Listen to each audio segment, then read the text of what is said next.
我直播算命，连麦上一个小主播，他向我们展示了省钱的99种办法，其中一种就是去别人的婚宴上蹭吃蹭喝。他对着镜头洋洋得意，这家人太蠢了，不仅没收我份子钱，还好吃好喝的供着我。背景里，宴会厅被装扮得红艳艳一片，新娘子穿着中式婚服，被人搀着走到台上。小主播看得津津有味，还开起了黄腔，这新娘子腿够白呀！直播间的网友们也在看热闹，只有我变了脸色。你参加的是鬼宴，新娘子腿上都长尸斑了，没看见啊？我叫心怡，是玄清观道教学院首届毕业生，就业方向倒也还算对口，目前正在某直播平台直播算命。这天我刚开播，一个直播连线申请直接就弹了出来。我愣了一下，考虑到目前直播间也没多少人，闲着也是闲着，索性就接受了。直播连麦被接通，对面屏幕里出现了一个精瘦的中年人，他的昵称叫老孙。哟，美女呀，唱歌还是跳舞的？他似乎不在室内，镜头有些抖动。我观察了他一会儿，慢慢道：算命的。他愣了一下，一直飘忽不定的视线似乎此时才汇集在我的脸上。3秒后，他笑了，哈哈哈哈，你这招好，新鲜猎奇。下次我就说我是看相的。他理所当然的以为我是在骗人。此时我这边已经来了不少熟人了，他们一听到老孙这么说，纷纷跑到对面给我解释。主播别不信，心仪大师很厉害的。真的，曾经我也跟你一样。老孙看到了那些弹幕，眼里闪过一丝惊诧，小声嘀咕道，搞得跟真的一样。眼看着直播间的人越来越多，他眼珠一转，画风立马变了。既然对面小姐姐这么厉害，那不如给我算一卦吧。其实他只是想从我直播间引流过去而已。我并没有说什么，只笑了笑。可以呀，你想算什么？算命吧。他顿了顿，你直播间的网友说还有给你打赏才能算。切，我就知道是个骗人的。一个热气球可是要1000呢，你抢劫呀？不用，我打断了他，给你算卦不要钱。老孙又愣住了，真不要钱？不要钱？我直播间的网友不理解，心仪大师为什么不要钱？就白给他算啊？这也太便宜他了。我漫不经心地回答道，师门规矩，给将死之人算命不能收钱。直播间网友们和对面老孙齐齐愣住。3秒后，老孙暴怒，你他妈咒我死！他那边的网友也开始替他打抱不平。对面主播不至于吧？人家就没去给你打赏，至于这么咒他吗？是啊，1000块确实不便宜。眼看着直播间的热度越来越高，老孙的火气也降下来不少。他灵光一闪，这说不定是对面的套路呢。那他不如将计就计。想到这，他又冷哼一声，你既然说我要死了，那我们不如打个赌。我问他，赌什么？老孙呵呵一笑，就赌我会不会死。今天过完，我要是还活着，那你就得过来给我打赏5个热气球。我要是死了，他话音一顿，一时间竟不知道该怎么接下去。行，我直接答应下来。你要是死了，那也算是帮我免费宣传了。直播间的网友直接愣住，我去，玩这么大！我今天坐在这直播间不走了，我看看你死不死。这个直播间有意思，我再看看。眼看着直播间的人越来越多，老孙高兴起来了。他貌似压根没把的话当回事。欢迎新进直播间的朋友们。有人在底下问他是干嘛的，他呵呵一笑，我是个省钱主播，我要给你们展示省钱的99种方法。今天他把镜头一转，画面里出现了一条小路，我带你们去吃大餐。网友们被他勾起了兴趣，还有人给他刷起了礼物。眼看着对面的热度越来越高，我直播间的网友有些不乐意，他们觉得我是被人利用了，我却无所谓，咱们先看看吧，毕竟我也想看看他到底是怎么作死的。老孙走到一个高大建筑后停住了，他小声道，这里是一家大酒店的后门处，今天我带你们进去免费吃席，顺便看看新娘子美不美。哈哈哈哈哈哈！他的笑声有些猥琐，但他直播间的网友却很受用，毕竟被吸引来的都是喜欢猎奇和恶趣味的人群。直播间礼物刷得越多，老孙就越兴奋。他悄悄推开酒店后门，那后门上了锁链，但老孙身形瘦啊，他身子一侧就从那缝隙钻了进去。酒店里面黑漆漆一片，老孙怕被别人发现，也不敢开手电筒，就这么一路摸索着往前走。老孙嘀咕道，怎么回事？这家酒店平时很热闹啊，酒席很多的，今天怎么这么冷清？他一边说一边又下了一层楼。站在楼道里，一个端着盘子的服务员侧身而过，麻烦让让。他走向的一间宴会厅终于有了光亮。老孙有些兴奋，就这家了。家人们，咱们今天就吃他家的席。他快步往那边走，途中还不忘跟网友们分享躲避上礼金的方法。可临到坐下来，他还有些发懵，这个酒席怎么没有收礼金的呢？他没多想，便又开始窃喜起来。这家人真是太蠢了，连礼金也能忘了收。老孙坐在席位上等着上菜，他还把手机举起来，四周都拍了一圈。他们这家选的是中式婚礼啊，你们看这布置的真是好看。画面里，宴会厅现场布置的红艳艳一片，到处挂着红绸，贴着大红喜字。直播间的网友们都在瞎聊，这架势，主播不得饱餐一顿。说实话，我更想看看新娘子长什么样，不过你们不觉得奇怪吗？我总感觉哪里不对劲啊，不知道是不是心理作用，我总感觉这个宴会厅有些瘆人，我打了个哈欠，有些看不下去了。你们就没发现这个宴会厅都没人说话吗？我这么一说，大家全都反应过来了。是啊，太安静了点。你看周围的人全都抬头看着台上，他们就跟假人一样，这个宴会厅的光打得太死亡了吧。老孙看着这些评论，心里一咯噔，强行打圆场，说不定只是他们素质好，不喜欢吵闹呢。他话音刚落，背后那紧闭的大门被缓缓推开，一阵白色烟雾慢慢涌进来。老孙瞳孔骤缩，正想起身，就又看见落在后面的两个人影。一个头发花白的中年人拉着一个穿着中式婚服、盖着红盖头的新娘子走了进来。老孙瞬间松了一口气，一屁股又坐了回去。我就说人家是新娘子要出场了，大伙当然得安静啊。周围的人群齐齐转头看向那边，伸出了手，开始整齐划一的鼓掌。老孙不明所以，但也跟着照做了。直播间网友的关注点却偏了。什么？新娘子出来了？快看看好不好看？主播快看啊！看到新娘子我给你打赏。正催着，就有一些小礼物送出来了。老孙大受鼓舞，把手机摄像头对准了新娘子，一点不偏。可新娘子穿得严严实实，头上还盖着盖头，除了能看出她姣好的身形外，其他的什么也看不出来。老孙有些着急了，他可不想让他的金主爸爸们失望。正在想歪点子呢，宴会厅突然刮起一阵风，那风卷起了新娘子的衣裙，露出了半截细长的小腿。老孙高兴坏了，他拍到了。家人们看到没？别的不说，这新娘子的腿是真白呀！直播间的网友们当然看见了，白是白，但有些白过头了，不懂了吧？那是冷白皮。别瞎说，我女朋友就是冷白皮，可没她这样白的吓人。我深吸了一口气，实在是看不下去这群傻叉了。喂，给你个忠告，现在赶紧走，说不定还有机会能活。老孙愣了一下，哈哈大笑，你是不是嫉妒我收了这么多礼物了呀？我告诉你，没门，我还要吃席呢。吃你个头！我忍不住低喝，这是长鬼宴，这新娘子腿上都长尸斑了，你看不见啊？老孙愣了愣，下意识嗤笑，别骗人了，哪里有？他把手机又对准了新娘子的方向，结果却发现原本该往舞台正中央走的新娘停了下来，就连头上的盖头也被风吹掉了下来。老孙的画面里，身穿一袭中式婚服的新娘子缓缓转身，只一瞬间，老孙手中的手机掉在了地上。直播间的网友被吓疯了，我刚刚没看错吧？那是什么？就在刚刚，新娘子的脸在直播间的屏幕上一闪而过，虽然停留时间极短，但还是有不少网友看到了。那个新娘子的脸是四分五裂被封起来的，皮肤惨白，根本不像活人。老孙自然也看清楚了，此时僵直的站在原地，动也不敢动。那新娘子就这么转头直勾勾地跟他对视，3秒后，新娘子嘴角咧出一个诡异的弧度，她竟然还冲着老孙笑。笑了一会儿后，她慢慢转身，由旁边那个男人拉着继续往台上去了。看样子应该是要接着走完婚礼流程。老孙这才能喘口气，太吓人了！对面主播快跑吧，还真是鬼宴。这整个宴会厅除了对面主播，是不是没有活人了？网友们跑到对面去劝他赶紧跑。老孙一把捡起地上的手机，来不及看手机上的弹幕，直接从座位上离开了。他一刻也不想在这个鬼地方多待了。他原路返回，想从之前进来的那个门出去，可还没到跟前，面前就突然出现一个服务员。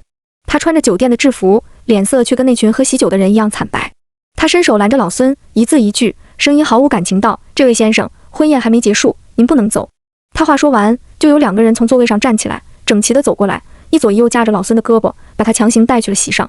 弹幕也在老孙着急，完蛋了，他走不掉了。这个鬼宴什么时候才结束啊？结束后他是不是就能走了？我回答，走不了了。这里形成了一片鬼域，普通人进去了就很难再出来。而现在，老孙已经被这群鬼物当成了食材，等结婚典礼一结束，他们就会开吃了。老孙戴着耳机，自然也听见了我的话。他现在再也不敢不信我了，直接一把鼻涕一把泪地哭了起来。大师，心意大师，您发慈悲，救我一命吧。说实话，像他这种情况真的很棘手，因为鬼域的位置随时在变，所以我根本没法立刻赶去营救他。而且此时的婚礼典礼已经进行到了一半，我就是知道他在哪，现在出发怕也赶不上了。就像我一开始说的，他已经是将死之人了。老孙此时被吓得脸色惨白，身体不停颤抖。他哭得伤心，是我错了，我不该想着占便宜，不该为了流量来跟你打赌拍视频。我家还有老婆孩子等我回去呢。前段时间我刚被公司开除，实在没办法了，才想着来直播试试，没想到这下还要把命搭进去了。他这个时候的的确确都是真心话了。我叹了口气，说道：“我尽力。”此时，鬼新娘已经来到了舞台正中央，另有一身穿红大褂的男人戴着顶黑色的礼帽，从一旁慢慢走到台上。这就是鬼新郎了。他的脸跟新娘一样，也是被缝起来的模样。他们手拉着手站在一起，旁边的鬼司仪开始念词，直播间弹幕吵得热火朝天。第一次看到鬼魂成亲，老孙坚持住啊！你们有没有觉得他们有点眼熟？对，我总感觉在哪看过。我去，我想起来了，我在医院工作，前段时间有对新人在去酒店举办结婚仪式的路上出了车祸，车祸很惨烈，2个人受伤严重都没救回来。他们好像跟这对鬼新人长得很像。我的天，那个新闻当时还上了热搜的。眼看着司仪就要说完话了，时间越来越紧张，我抓紧时间叮嘱老孙，你待会记得咬破中指，把指尖血抹在眼皮上方，虽然没什么太大用处，但至少能让你保持神志清明。中指血是纯阳之物，可辟邪化煞，现在只能物尽其用了。你看你右后方那个男人的衣服搭在椅子上，你待会把它顺过来披在自己身上，那是一件鬼衣，多多少少能掩盖一点人气。现在能救你的唯一办法就是伪装成跟他们是同类。我私发给你一段请鬼咒，你待会在心里默念3遍，会有魂体较弱的鬼被强行引到你的身体里，这样一来他们应该发现不了你是人是鬼了。请鬼上身虽然伤身体，但现在也确实是没有办法的办法了，我只能让老孙尽可能多坚持一段时间。他听了我的话连连点头，我知道了，我一定照做。我则一通电话打了出去，几秒后电话被接通，师傅开口就骂我刚睡着。你知道老年人的睡眠质量有多差吗？我揉了揉耳朵，师傅，江湖救急，有人误入鬼宴，现在出不来了，您帮忙算算具体位置。那头老孙刚把鬼衣顺过来披在身上，师傅就把位置发给我了。他说区鬼宴的位置都算不出来，以后别出去说你是我徒弟，我丢不起这人。哼，我睡觉了。我抓了抓头发，开始收拾家伙。鬼宴的位置离我还真不算远，老孙这人运气还是不错的。朱砂、桃木剑、黄酒、驱鬼符、八卦镜，我把东西全塞进包里，背着包就出了门。直播被我转到了手机上，此时正有好几千人观看我夜里奔鬼宴，只为救一人。心仪大师，你真的，我哭死。我就知道心仪大师最是刀子嘴豆腐心。心仪大师出马了，这下老孙有救了。但是那边的情况好像不太好，对面屏幕里老孙已经请了个小鬼上身，身体一直在颤抖，还直翻白眼。而鬼新娘和鬼新郎也走完了全部的婚礼流程，走到了台下。他们在10几个桌子前走了一遍，脚步越来越快，越来越急，嘴里还嘀咕着吃的呢，吃的哪去了？他们在找老孙。老孙吓瘫了，身体里的小鬼也不安分，他快控制不住了。鬼新娘鬼新郎在整个宴会厅找了一圈，最后直接怒了。男女的声音合在一起，声音尖锐难听，谁偷走了我的吃的？整个宴会厅的鬼魂齐齐躁动起来，他们全部站了起来，跟在鬼新人后走动，嘴里也在嘀咕找吃的，找吃的。老孙被吓坏了，还坐在那不动。我低骂一声，你还不站起来跟着他们？老孙被我瞬间骂醒，哆哆嗦嗦立马站起来，跟在他们后面，学着他们的样子往前走，嘴里也嘀嘀咕咕。我已经坐上了车，只能尽力宽慰他，你再坚持15分钟，15分钟后我就到了。老孙硬着头皮跟着这群鬼在宴会厅里转了心仪6鬼宴2GT 20分钟。我到地方的时候，正要询问老孙的情况，就看见屏幕里密密麻麻全是啊！卧槽！老孙被发现了！救命！我不敢看了。我心里一咯噔，定睛看去，只见鬼新人和鬼客们齐齐停了下来，他们转身看着被包围在正中间的老孙，咧嘴一笑，叽叽喳喳开始说话，找到了，吃脑袋，吃手指，吃眼睛。老孙哇的一声转身就跑，却被他背后的鬼客们一把拦住。镜头天旋地转，老孙被架着4肢抬了起来。救命啊！心仪大师！他用最后的力气发出了一声怒吼。坏了！我背着包奋力往上冲，几乎一刻不停，终于看到了鬼宴厅门口。大门紧闭，里面鬼气冲天。我一把抽出桃木剑，喝道：万邪尽退，小鬼莫来！大门被无形的力道猛地撞击了一下，原先还紧闭的大门慢慢露出了一道缝。我快步上前，一把踹开。宴会厅里光线昏暗，但我却一眼就看到了被按在正中央的老孙。鬼新娘捧着他的脑袋正在往外拔，老孙吓得哇哇直叫。我拿剑一指，呆，放开他！鬼客们被我吓一跳，他们都是这附近的游魂散鬼，魂力低弱，来这里吃鬼宴也是为了增长自己的魂力。他们不敢跟我打，也打不过我，所以在我的桃木剑出手瞬间，他们尖叫着四处逃散，哗啦啦全涌去了门口。没有了凡人的障碍，我直接冲到了最前面，趁着鬼新娘愣神的空当，一把将老孙拽了过来。离得近了，我才闻到一股尿骚味。我一言难尽地看了一眼老孙，我算是知道他是怎么暴露的了。一般的尿虽然没有童子尿那么厉害，但也能起到驱鬼破碎的作用。老孙往自己身上撒了一泡尿，反而冲淡了自己身上的鬼气，从而被他们发现了。我一掌拍在老孙额头，他体内的小鬼瞬间被打了出来。我把老孙往后面一推，自己躲好。我跟鬼新娘鬼新郎缠斗了好久，始终没办法脱身。他们虽是心魂，但死时穿着红衣，又是横死，死在了最遗憾的时候，执念很大，所以魂力不容小觑。渐渐的，我有些吃力了。可我也很快发现了一个现象，当我在攻击鬼新娘的时候，鬼新郎好像就会格外慌张，攻击都变得慢了。难道还真是个情种？我抿了抿嘴，抱歉啊，我有点无耻。说罢，我掏出全部法器，开始全力攻击鬼新娘。鬼新郎着急相护，反而被我发现了破绽。我猛地退开一大步，双手结印，低喝道：天道闭，三五成，日月居，出杳杳，入冥冥，气不到，气通神，气行奸邪鬼贼皆消亡。手中金光乍现，一根细长金绳猛地窜出来，朝着他们急速飞去。绳子在他们身上飞快缠绕，很快就把他们绑在一起，动弹不得。鬼新娘气得朝我大吼，脸上缝的线也崩开了，显得很吓人。我松了一口气，倚靠在柱子上。这对鬼新人还真是难对付。休息了一会儿，我走到他俩面前，抱歉啊，打乱了你们的喜宴。我看了看他们，抬手从口袋里取出2节红绳，伸手快速绑在了他们手上。曾经有位道友送我的，说是能让你们在下一世再续前缘，希望你们下一世能幸福。说罢，我双目微闭，开始低诵往生咒。送老孙回去的路上，我整个人都面无表情，最后实在忍无可忍。你能把手撒开吗？他死死抱着我的胳膊，还在发抖，看来是真的被吓坏了。我也不是不让他抱，只是他身上的味太冲了。看着瑟瑟发抖的老孙，我转身看着窗外，我忍。把他送回去之后，我才回了自己的住处。直到这时，我才得空去看一眼直播间的弹幕，弹幕全在说心仪大师不愧是你，心仪大师就是最牛的。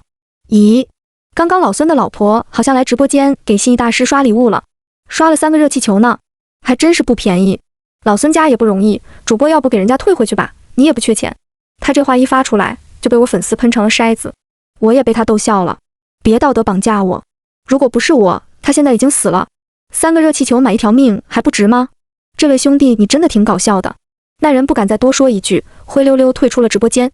网友们吵着让我再算一卦，我却摆了摆手，稍等，我得去洗个澡。洗完澡回来，直播间的人不减反增，都在等着算卦呢。我没再多说，直接发了一个红包出去，这是我直播间算卦的规矩。红包发出去的瞬间就被抢了，抢到红包的网友名叫露露，她很爽快地打赏了一个热气球。连线视频打开的那一刻，我愣了一下，对面的女孩戴着口罩墨镜，全副武装，我都看不清她长什么样。工作原因不方便露面，大师见谅。她有些不太好意思，开始跟我道歉。可我还没说话呢，直播间的网友先热闹起来了。卧槽，是个明星啊！听这个声音，我怎么感觉是齐路呢？你别说，你还真别说，这声音还真像。行了，齐路，别装了，作为你10年老粉，我一下子就认出来了。齐路，他也没想到自己暴露的这么快，当即有些绷不住了，他一把扯下自己的口罩，不是吧，我都包得这么严实了，你们还能认出来？口罩和墨镜被摘下，对面屏幕里的女孩终于露出了真面目。她皮肤白皙，脸很小，五官精致，确实是个大美女。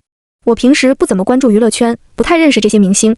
网友们科普，齐路是近2年势头很猛的一个小花，主演过不少热播剧。她一露脸，我直播间的人气蹭蹭的往上涨。我问她，你想算什么？算事业。齐路几乎没有任何思考，脱口而出，大师，实不相瞒，我最近有些倒霉。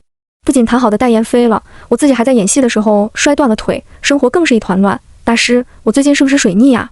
我让他把自己的生辰八字私发给了我，掐指一算，陈生道，一般来说，我们不把这个叫水逆，我们叫它偷运。偷运？齐路震惊，我的运气被偷了？偷运，也就是偷运势，通过某些方式来改变、调整自己的运势，以期获得更好的发展。你原本的运势发展还是非常不错的，但从上个月末开始，你的运势开始急转直下，而且都潜移默化的流转向了同一个方向，很明显是被人偷了运势。对，齐路激动起来，我就是从上个月末开始倒霉的，现在还在家养伤，后续通告全往后推了，事业影响很大。网友们纷纷唏嘘，大明星也不容易呀，心疼露露，我真的很想看露露的戏，到底是谁偷的？这么歹毒。齐路也问道，老师，您能算出来是谁偷了我的运势吗？我摇了摇头，对面请了术士做法，我看不清。齐路脸上露出了失望的神色。我话锋一转，不过我能告诉你，对方偷运时的媒介都在哪里。偷运势这个是很缺德的，而且操作难度不小，需要依靠媒介做法。那媒介绝不能离齐路太远。齐路连连点头，大师您说。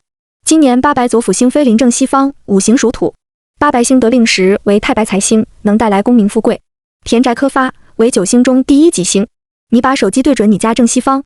齐路闻言拿起手机就站了起来，他走了几步之后又停了下来，有些不好意思道：“大师，哪边是西啊？”我费了一会儿功夫，总算让齐路找到了正西方位。只见屏幕里那边放着一个包柜，里面都是齐路收藏的大牌包包。网友们震惊：“我去，好多限量版！明星都这么有钱吗？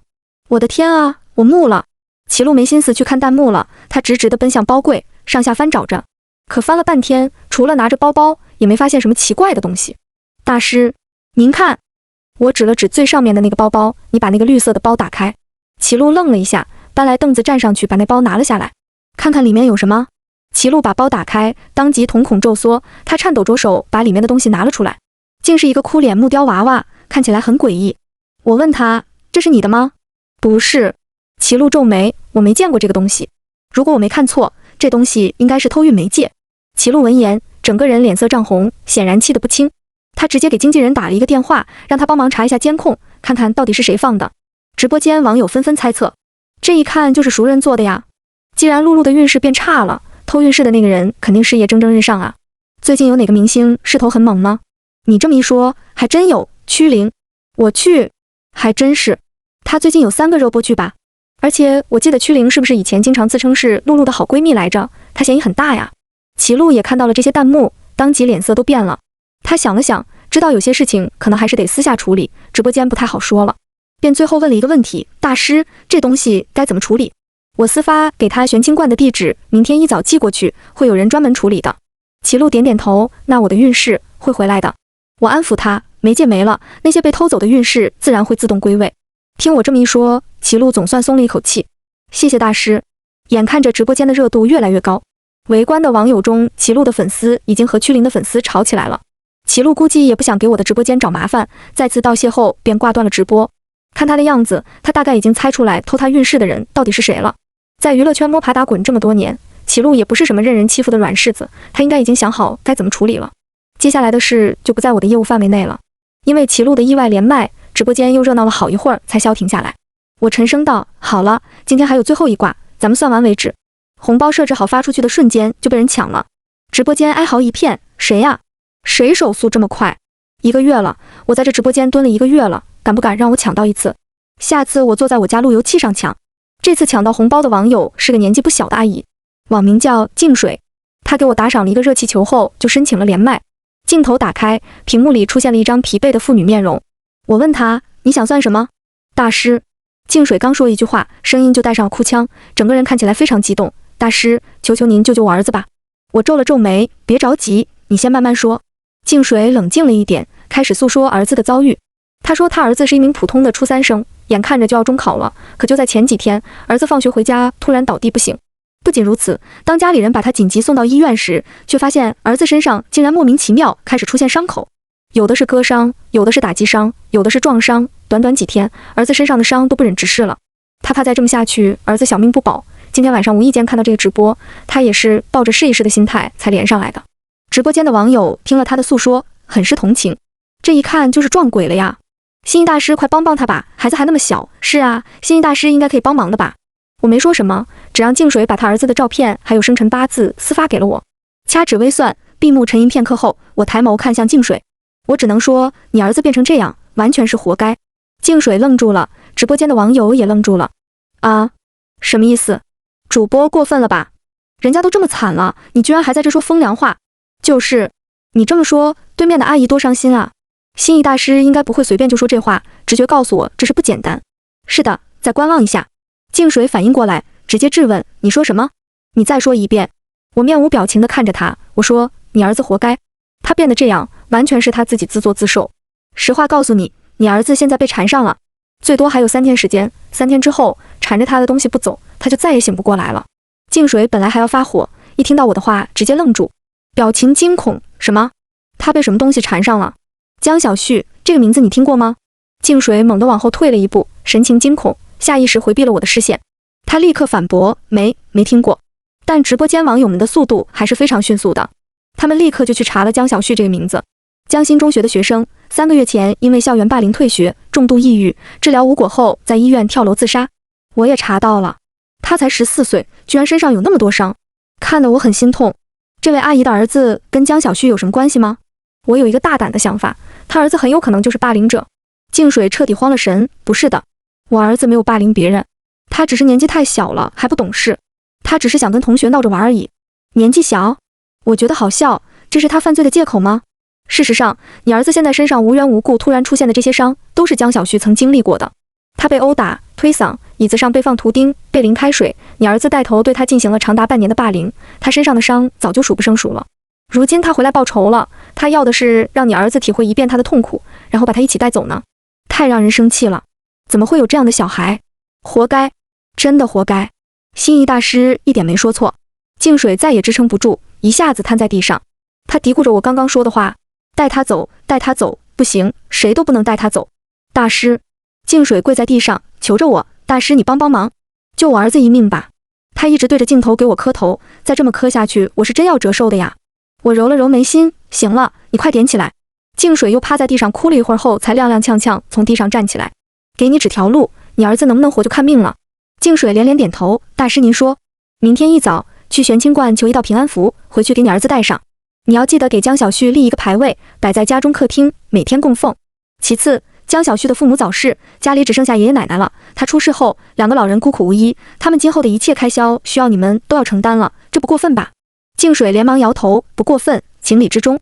我看着他，一字一句道，最重要的一点，你儿子一定要有了真正的悔改之心。他之所以这么骄纵跋扈，就是因为你们父母的娇惯。这次若能化险为夷，我劝你还是多教育管束他，不然迟早会再惹出事。静水连连点头，我知道了，我知道了。他顿了顿，又问我，大师，照您的方法做了，我儿子就会平安无事吗？我笑了笑，这谁说的准？